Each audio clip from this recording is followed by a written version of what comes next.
Convoy, Sukanta Bhattacharya. হঠাৎ ধুলো উড়িয়ে ছুটে গেল যুদ্ধ ফেরত এক কনভয়।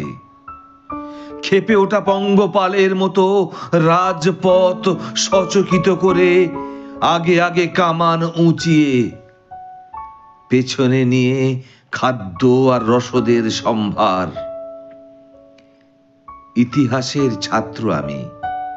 জানালা থেকে চোখ ফিরিয়ে নিলাম ইতিহাসের দিকে। সেখানেও দেখি উন্মত্ত এক কনভয় ছুটে আসছে যুগ যুগান্তরের রাজপথ বেয়ে।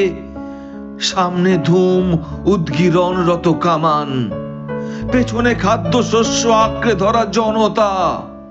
কামানের ধোঁয়ার আড়ালে আড়ালে দেখলাম মানুষ, আর দেখলাম ফসলের প্রতি তাদের পুরুষানুক্রমিক মমতা। অনেক যুগ, অনেক অরণ্য, পাহাড়, সমুদ্র পেরিয়ে তারা এগিয়ে আসছে ঝলসানো কঠোর মুখে।